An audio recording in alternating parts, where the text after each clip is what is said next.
Hi, this is Mike Bartholomew, and I'm here to expand upon and explain IDEA and the IEP process. So IDEA, or the Individuals with Disabilities Education Act, is a special education law that is implemented for students between the ages of 3 through 22 who are enrolled in public schools. Some information regarding IDEA centering around parent and student involvement. So a parent will always have the final say when it comes to their child's individualized education plan. Parents of a child must agree and consent to an IEP, and they are an integral part of the IEP team and meeting. If a parent disagrees with an IEP, the parent is able to utilize due process rights that include dispute and resolution options. A parent is able to request another IEP meeting if reports indicate that progress has not been made sufficiently or if changes are required to the IEP. And parents should be encouraged to speak on behalf of their student during IEP meetings, including what they perceive to be their child's strengths, weaknesses, and interests both in and outside of the classroom. In regard to the referral process for an IEP, it can be made by school staff or parents if concerns arise regarding a student's academic performance, which it then leads to parent permission or giving their consent for a first full-time evaluation and assessment. And this consent must be written in order for the evaluation to occur.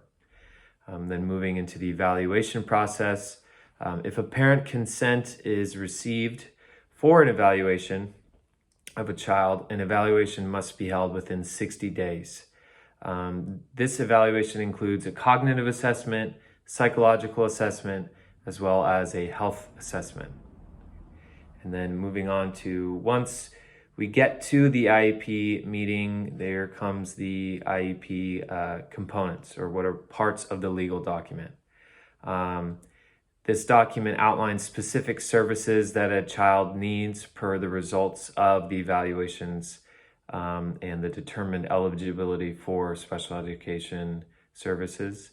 Some of the components include goals and objectives that students are expected to reach in a year, modifications and accommodations that a student will have access to once the IEP is implemented, list of services and locations of said services that the students will receive, and transition plans and services for relocation of school settings and life outside of education. So some expectations of ongoing communication between IEP members. Parents, administrators, and educators must entertain deliberate communication throughout a school year. All parties must have a prior awareness of meeting dates and times.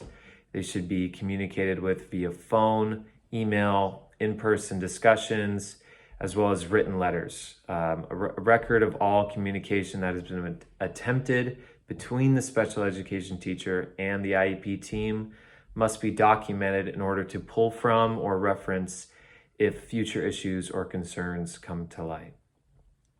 And last but not least, some ethical responsibilities educators and parents have.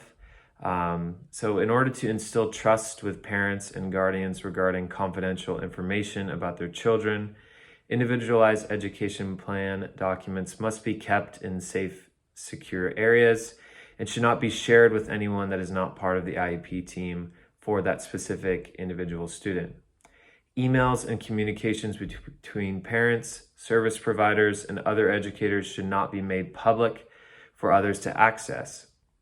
IEP meetings are to be held in appropriate school environments, such as a principal's office or in a classroom where there are no students or other teachers present.